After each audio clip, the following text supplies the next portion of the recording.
Bien, amigos, lo cierto es que estamos viendo a un ministerio público con una contundencia, bueno, inédita en este país.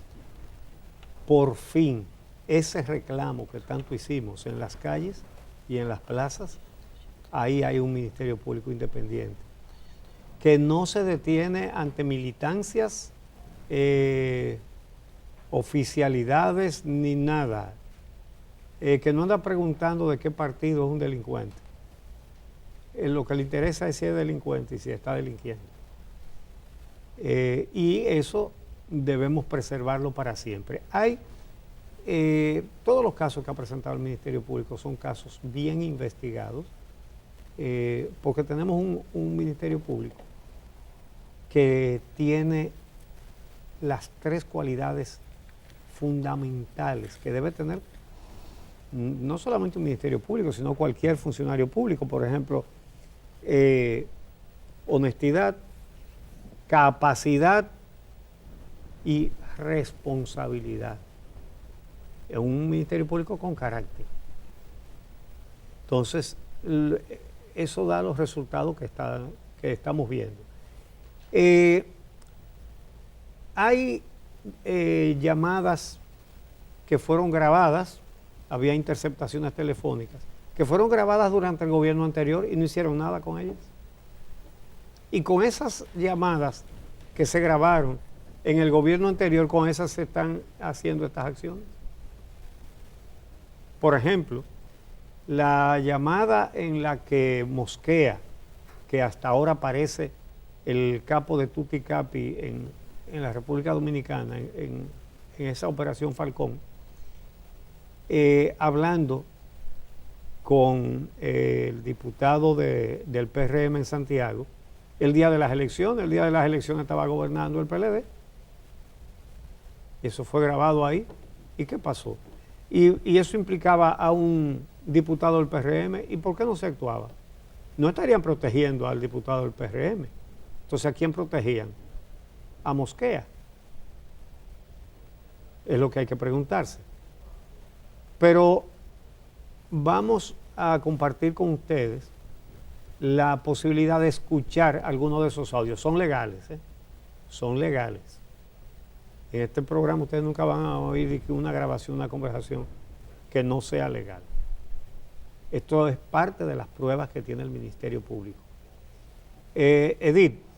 Sí, Uchi, y es bueno decirle a la gente, el Ministerio Público depositó un compendio de pruebas ante el juzgado que lleva este caso en la provincia de Santiago. Se trata de varias carpetas electrónicas y bueno, eso es imposible que en este tipo de procesos no se distribuya. Los abogados suelen compartirlo, uno lo comparte con alguien que conoce, con un periodista acá, otro allá, y así se conocen, digamos, las interioridades. Nosotros aquí le mostramos parte ayer del expediente, como lo han hecho todos los medios. Entonces estos audios son parte de ese proceso, están acreditados por el Ministerio Público, que de hecho una buena parte del expediente está referido a enumerar estos audios y las relaciones y demás. Nosotros solo como muestra, para que ustedes vean cómo fue ese proceso, vamos a compartir 3 de estos audios que, repito, han sido acreditados y que están en manos de los abogados de las partes desde el primer momento. Escuchemos estas conversaciones, personas no identificadas. Los audios están numerados con un poquito más de, digamos, de verificación.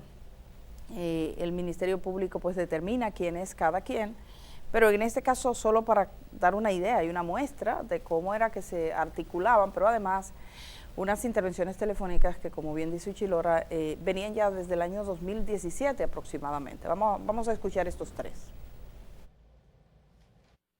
Dígame, hermano. Buenos días, Presi, ¿cómo está usted? Estamos bien, gracias, papá Dios. ¿Y el viejo fue Maldonado? No, pero estamos aquí reunidos con el muchacho y estamos aquí. Que mucho charlatán, coño. Pues nada, cuando le entreguen eso, usted me notifica, yo lo llamo. Sí. ¿Usted se acuerda que yo le toqué el tema del hijo del señor que se murió? No me acuerdo, ¿no? Sí, y yo le dije que tuvo una discusión por la tierra que apareció atrás y eso, y cogió para la capital y se murió. Antonio el Pato. Ese era un hijo del difunto. Bueno, Entonces, qué bueno, ¿ah? qué bueno que se haya muerto y van pagando lo que me roban. Bueno, pero entonces eso, aquí estamos en la reunión buscándole solución y eso no, vamos a tener que hacer, entonces, comprarle a nombre de quién está, a ustedes. Y entonces de eso aquí estamos reunidos buscando solución para que ellos se reúnan. Oiga, Él se va a reunir con el papá y entonces le van a plantear a usted cuáles serían los pasos a seguir para hacerlo. oiga. Yo lo mandé a usted a buscarme el expediente completo y los pasos que haga dar, que lo dé Rafa. Ok, pero él está aquí para darlo con ellos. Sí, Rafa que se encargue de eso y que me resuelva mi cosa, que yo que quiero quitar eso al nombre de Manolo, eso es lo que a mí me interesa. Ya Sí, dije que exacto. está haciendo reuniones para que después que yo tenga eso al nombre de Rafa, entonces yo ejecuto lo que yo quiero ejecutar, para que me busquen mi tierra o me busquen mi dinero. Exactamente. Sí. Hasta que me lleve el expediente completico y me arregle mi cosa, a lo que yo lo mandé a ustedes dos. Está bien, sí, lo que pasa es que aquí hubo una remodelación, entonces ellos lo van a ubicar y nos vamos a poner de acuerdo. Sí, porque que eso, fíjese, eso tiene más de 1 año y medio ahí, casi mente, Tony, no se ha hecho nada, entonces no podemos estar dejando la cosa a la larga. Sí, se lo va a buscar solución. Sí, eso hay que buscar la vuelta, porque ni una cosa ni la otra, ni mi terreno, como yo lo quiero, ni los cuartos, ni nada, entonces, y eso Sí. archivado ahí. Está bien, está bien. Y la cosa usted sabe que hay que arreglarla, porque queda eso de uno. Sí, sí. Está bien, mi precio. Ok.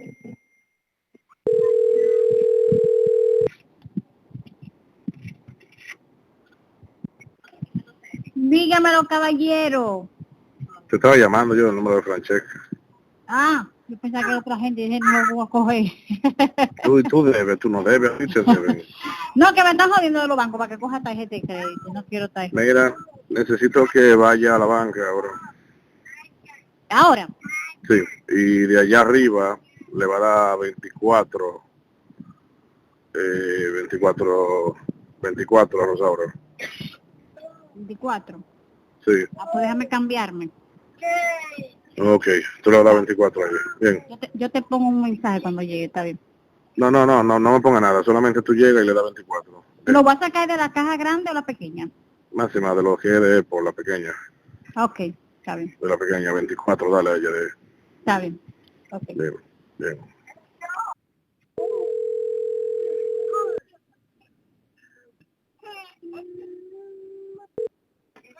Hello, Dímelo, Hansel, ¿qué tal? ¿todo bien? Bien, men, tú tienes el sistema cerca y el Log Manager. Sí, la guagua está ahí. Búscame la mochila, todo. Como últimamente no estamos usando nada de eso, dejé hoy en la isla. Ya. Es para que me le haga un retiro al hombre. Ajá, El retiro va a ser por todo lo que él tiene ahí, 44, 349. perfecto. Sería. Toma en cuenta que hay que elegir un lugar, hay que elegir Sí, Santiago. sí, no, yo ¿dónde? sé. Sí, yo sé. Yo te lo voy a poner allá porque que sale. Ok, perfecto. Un retirito de todo lo que le queda ahí. 44, 349. Nítido. Perfecto. Una chance que estoy manejando en la carretera. ¿Está bien? Bien, gracias. Siempre. Bien. Bueno, Uchilora y Carolina, son decenas de audios los acreditados, fue mucho tiempo de seguimiento, según el Ministerio Público, en la medida de coerción, documento que también tenemos a mano, expresa que esto permitió a autoridades puertorriqueñas y autoridades de República Dominicana incluso la incautación de cargamentos de drogas. Vamos a mostrar rápidamente parte de ese expediente, sobre todo una parte que Uchilora estaba haciendo referencia. Tenemos esta es a partir del momento en que comienza a describir cada uno de los imputados, de esos 21 arrestados que han sido presentados y que el próximo viernes se le conocerá medida de coerción. Hay abogados, por ejemplo, gente que tenía funciones administrativas en las estaciones de combustibles, gente que tenía diferentes labores. Hoy incluso se amplía un poco más esto. Me llama la atención, por ejemplo, la información que sirve en el día de hoy el periódico El Día, que dice que uno de los imputados compró las cámaras de seguridad del pueblo de Miches y se las donó al ayuntamiento y tenía la podía ver el pueblo entero. O sea, las cámaras de seguridad del pueblo estaban en manos de esta gente. Usted se imagina, o sea, eso era tremendo poder. Eso es lo que dice el Ministerio Público, y en este caso, bueno, lo ha documentado, no aparece en el expediente ese dato, lo ha documentado el periódico El Día. Nos vamos a la página número 80, porque ahí es que se refiere, en la página número 80 se refiere al diputado Marmolejo Gil de Santiago, para que veamos lo que refiere. Y también tenemos la gestión de parte de un diputado para una obra que se estaba en construcción y tenían problemas. Pero en la página 80 refiere que se le donó. Yo he visto medios que ponen puntualmente $500,000 de pesos. La verdad, el día de las elecciones, la verdad es que fueron 9 millones por un lado y 500,000 por el otro. Y eso está perfectamente explícito. Y voy a leerle textualmente lo que dice en esta página. No sé si podemos observarla, que viésemos en la página número 82. Aquí está. Sí, vamos a ver, por favor, donde está haciendo referencia a ese vínculo, a esa relación con ustedes, simplemente porque han escuchado hablar de esto, tal como lo compartía. Reviso de nuevo, página número 80, diputado Marmolejo Gil. Es efectivamente, ahí comienza la mención del diputado, que por cierto ha compartido en sus redes sociales, dice que espera reunirse con el PRM, pero él ha negado tener ningún tipo de vinculación. Dice: en fecha 9/7 del 2020 a las 20 horas se produjo una comunicación donde Lenny Torres Bueno habla del diputado del PRM Nelson Rafael Marmolejo Gil con un masculino no identificado, donde explica que Eric Randiel Mosquea Polanco, el dueño de la tierra donde él tiene los dealers, invirtió. Mosquea es el principal. Es el principal capo. Exacto. Hasta ahora. Exacto. Invirtió al día de las elecciones más de 9 millones de pesos, y que él invirtió 550,000 pesos para que los votos sean para Nelson Rafael Marmolejo Gil. Entonces sigue y dice: se produjo una comunicación el día 10/7 donde se evidenciamos que Lenin Vladimir Torres Bueno habla de respaldo por parte de Eric Randiel Mosquea Polanco, y le informa que ya hablaron con Abel Eugenio Polanco para que bueno, seguimos. Dice, hay una parte, el punto número 8, dice: en fecha 14/7 del 2020, esa es la página número 81, se produjo una comunicación entre el diputado por el PRM, Nelson Marmolejos, y Lenin Torres, agradeciéndole la ayuda que le había dado en las elecciones. En fecha 2020 también obtuvimos información donde evidenciamos que Lenin Torres Bueno se comunica con un ingeniero para tratar varios temas, de los cuales podemos resultar en una invasión de unos terrenos, propiedad de Eric Randiel Mosquea Polanco. Entonces, aquí hay un punto, y es donde refiere, dice: en fecha 25, es el punto número 13 de la página 82, obtuvimos una comunicación donde se evidencia que Lenin Torres Bueno coordina con el ingeniero Luis Emilio Aquino Veras reunirse con el encargado de Obras Públicas de Santiago con la intención de conseguir una aprobación para la construcción de una obra. En ese mismo audio se puede resaltar que Lenin Torres Bueno menciona al diputado por el PRM, Nelson Marmolejos, como el intermediario para conseguir esa reunión. Entonces, dice también en fecha 28 de junio, eso fue ahorita, ¿no?, de junio de este año, recolectamos una comunicación donde evidenciamos que Lenin Vladimir Torres Bueno le comunica a Luis Emilio Aquino que necesita un permiso de manera ilícita para llevar a cabo una construcción, y recalca que está dispuesto a pagar la cantidad que sea necesario. Entonces, bueno, más o menos en esa línea va la comunicación. Uchilora, bueno, datos. Ayer el ministro administrativo de la presidencia, José Ignacio Paliza, que es el presidente del PRM, dio unas declaraciones que vamos a escuchar y luego vamos a comentar. Adelante con Paliza. Sin mencionar ningún partido o expresidente en específico, el político dijo que todo aquel que tenga vinculación a hechos ilícitos deberá dar la cara ante la justicia, aunque sea miembro del partido oficial. Esas declaraciones se producen a pesar de que entre los principales involucrados apresados en la Operación Falcón figura el suspendido director de Comunidad DITNAT, Juan Maldonado Castro. El caso, por ejemplo, de la operación Falcón, pregúntense en qué gobiernos, de qué partido estas estructuras tomaron fuerza y en qué gobierno, de qué partido fue que fueron vencidas. Por primera vez en República Dominicana, todo ciudadano que comete un ilícito o que tiene algún nivel de cuestionamiento tiene que dar cara ante la justicia, aunque sea miembro del partido oficial.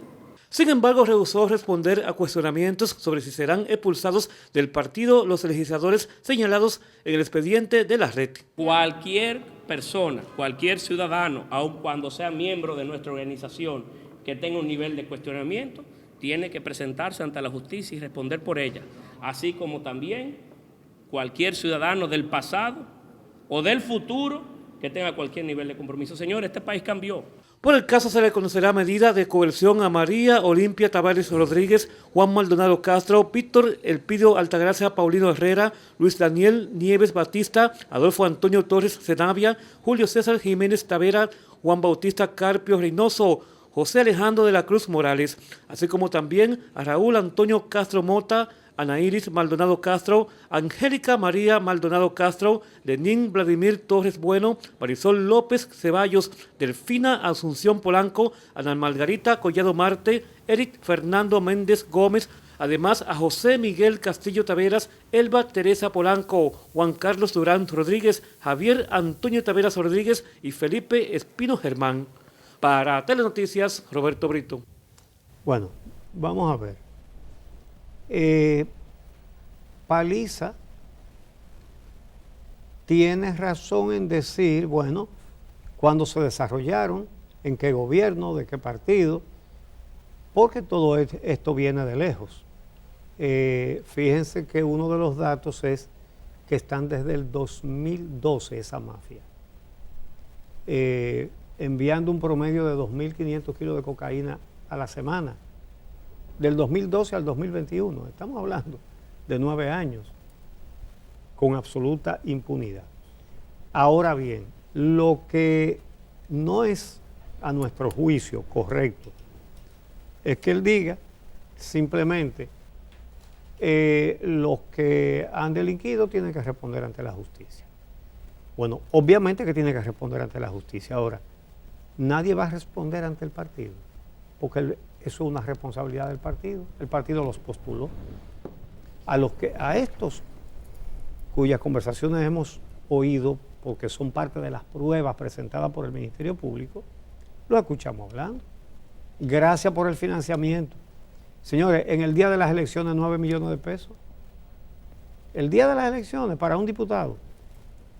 Así cualquiera gana. Cualquiera se convierte en líder político así, comprando votos. ¿Por qué? El día de las elecciones no se hace campaña. ¿Para qué? Sería tirar el dinero, gastarlo en anuncios. El día de las elecciones no se puede.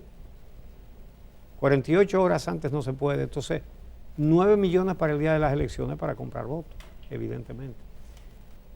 Entonces, los partidos tienen una responsabilidad con eso y no la pueden eludir. Y nosotros estamos señalando que tienen que cumplir con esa responsabilidad, tienen que darle la cara a los electores, tienen que darle la cara a este país y decir, primero hacer un mea culpa y luego decir qué es lo que están haciendo para que eso no vuelva a ocurrir. Porque decir, bueno, pero eso fue en el pasado, entonces como que nosotros no tenemos nada que ver y nos lavamos las manos. No, no es así.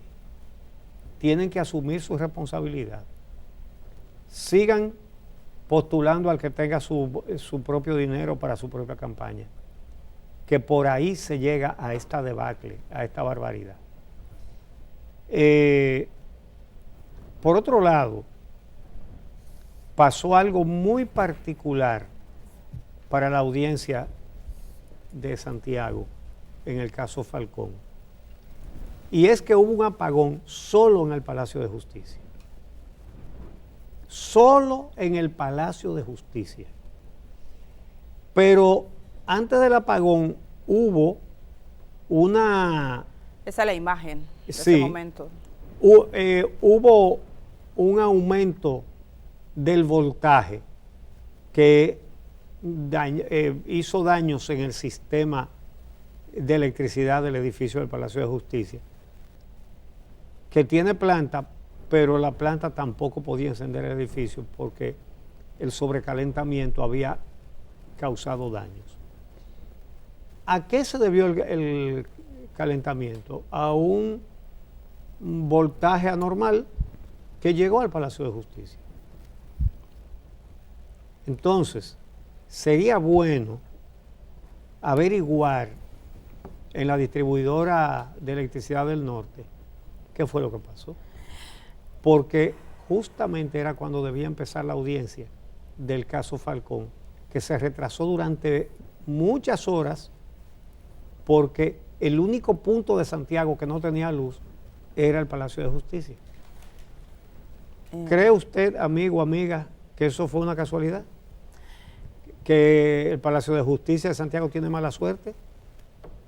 No, no tiene mala suerte, ni fue una casualidad. Parece que el Ministerio Público tiene ahora una tarea adicional: averiguar vínculos entre imputados y Edenorte, o entre imputados y uno no sabe, pero algún vínculo, que busquen a ver si encuentran algún vínculo que relacione a alguien con suficiente poder en Edenorte y el caso Falcón. Edith. Sí, mire, Uchi, Lora, queremos decir que fueron varios apagones prolongados. La imagen que le mostramos en uno de esos momentos, pueden poner, quedaba completamente oscura, fue en el momento en que se preparaba el documento para la solicitud de medidas de coerción que tenía que presentarse en horas ya de la madrugada. Entonces se fue la luz muchas veces. Estamos hablando de que se estaba enviando al Palacio de Justicia de Santiago más de 500 voltios. Estaban enviando más de 500 voltios. De hecho, la idea era prácticamente que se quemara todos los aparatos. Eso es lo que se supone o se presume. De hecho, que este acontecimiento, lo que ocurrió en la noche en que se iba a presentar las medidas de coerción del caso Falcón, está siendo investigado por el Ministerio Público como un acto de sabotaje. Repito, se considera un acto de sabotaje y en tal sentido hay una investigación abierta. Como bien dice Uchi Lora, vamos a ver qué fue lo que pasó. Edenorte debe determinar por qué razón durante momentos prolongados al mismo tiempo se envió una carga energética superior que imposibilitó los trabajos. Creo que ellos están enterados porque ya ustedes saben lo que eso implicaba, todo un proceso. Que hay una doble coincidencia. Ajá. No solamente la luz se va exclusivamente en el Palacio de Justicia, sino a una hora en que el único tema que había, el único caso que había a esa hora era las medidas de coerción para el caso Falcón. No había más proceso a esa hora. Era de noche.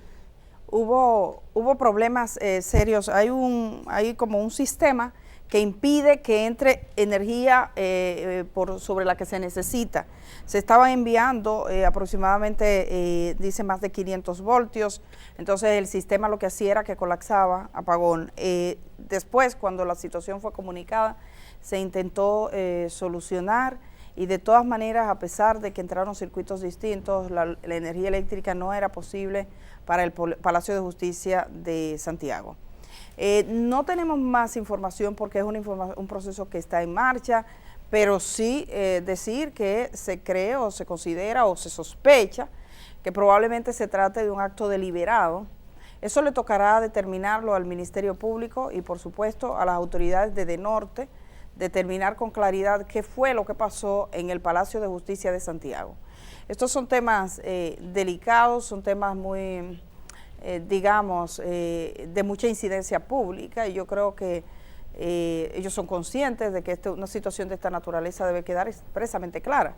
Si fue una casualidad, cosa que al parecer el Ministerio Público no cree, también deberían notificarlo, debería ser documentado. Sí extraña de que era justamente en ese local y a esa hora cuando era necesario presentar las medidas que se produjo esta situación. Hay una investigación abierta y es lo que quiero decir, porque lo considero relevante, de que el hecho de que haya una investigación por tema de energía eléctrica en el Palacio de Justicia de Santiago, sobre todo porque esas cosas es bueno disipar dudas desde el principio, desde el inicio. Es bueno que todas las cosas estén en su lugar. Entonces, bueno, ojalá hagan algún tipo de referencia y se explique exactamente qué fue lo que pasó. Uchilora, yo quería referir, porque usted hace un rato decía, a mí me parece muy relevante lo que está diciendo hoy el periódico El Día. El periódico El Día destaca en esta historia, primero la prominencia de estas personas. Me llama increíblemente la atención que 2 de los imputados son considerados por la DEA, dicen, como son considerados los 2 narcotraficantes no colombianos o mexicanos más poderosos de América Latina. O sea, de verdad, uno no alcanza a verlo, pero es la consideración, dice, de la DEA. Pero sí el tema del imputado Juan José de la Cruz Morales, alias W, que intentó escapar junto con el diputado Félix Félix, que ahí le encontraron, le llaman el extraditable, a él se refería, que dice que prácticamente se había adueñado de su natal Miches, no solo era propietario de las 3 estaciones de gasolina de esa población, sino que al momento de su arresto tenía el control del sistema de vigilancia electrónica de esa ciudad. De la Cruz Morales donó al ayuntamiento de Miches, dice El Día, todas las cámaras de vigilancia y equipos de comunicación y control instaladas en la ciudad, quedándose con un ramal en sus oficinas para monitorear. ¿Le estoy oyendo eso?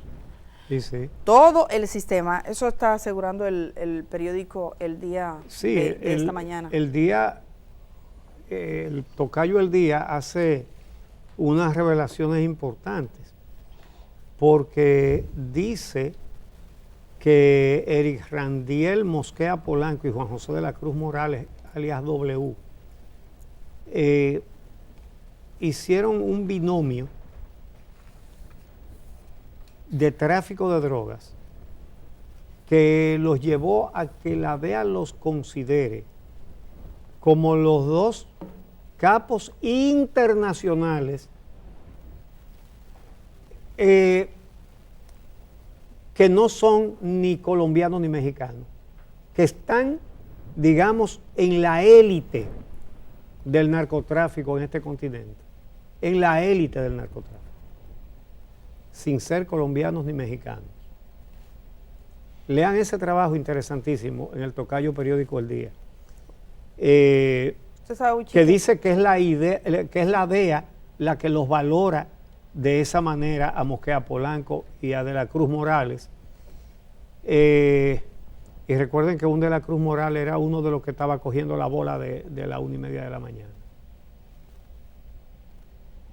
Sí, Edith.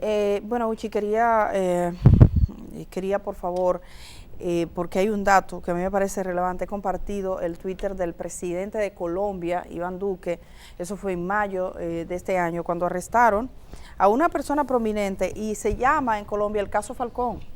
O sea, aquí la operación Falcón, este es caso Andrea o caso Falcón, porque la persona involucrada respondía también a ese alias. En el marco de la campaña, Agamenón de las Fuerzas Militares de Colombia y Policía de Colombia fue capturado en las inmediaciones de Río Negro, Antioquia, Juan José Valencia Zuluaga, alias Andrea o Falcón, hombre de confianza de Otoniel, jefe del Clan del Golfo. Seguimos.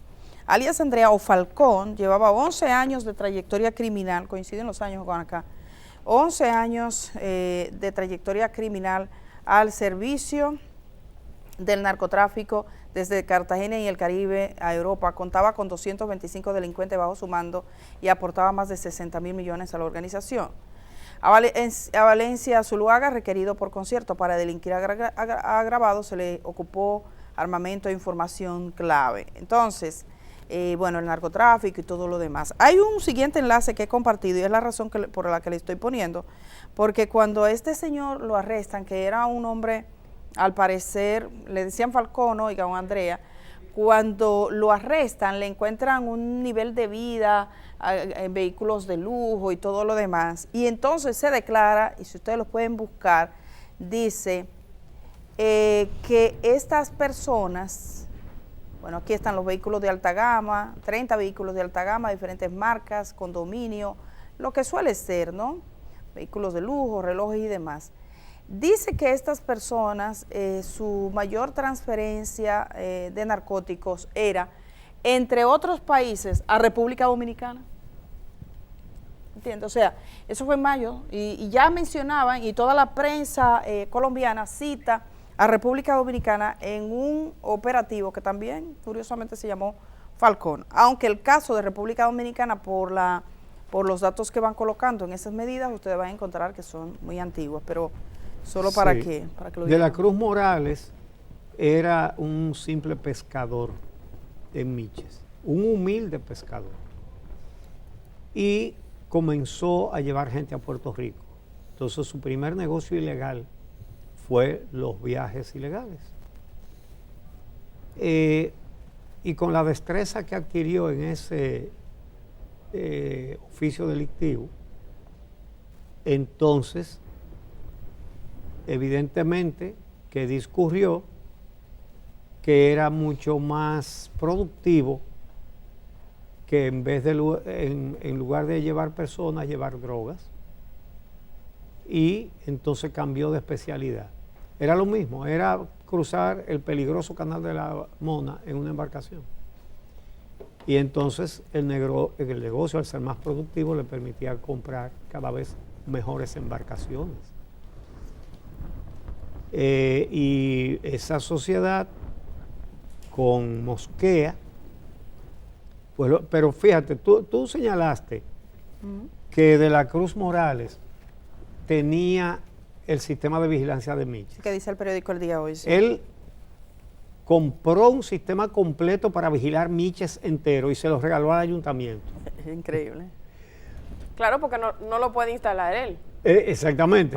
¿Y la autoridad lo recibe? Sí, la autoridad lo recibe. Entonces él se quedó con un centro, él, en uno de sus locales. En un restaurante funcionaba el centro. Ok. Entonces ahí tenía gente vigilando a Miches de arriba abajo. Cualquier operativo de droga, cualquier cosa, él sabía. No, y cualquier DNCD que cruzara. Exactamente. Sí, cualquier autoridad. Exactamente. Sí, Él le dona el sistema de vigilancia al ayuntamiento. El Estado era él. Pero lo tiene él. Lo tiene él. Es que el Estado para se que ustedes ausenta. vean cómo el dinero tiene capacidad para permearlo todo en esta sociedad.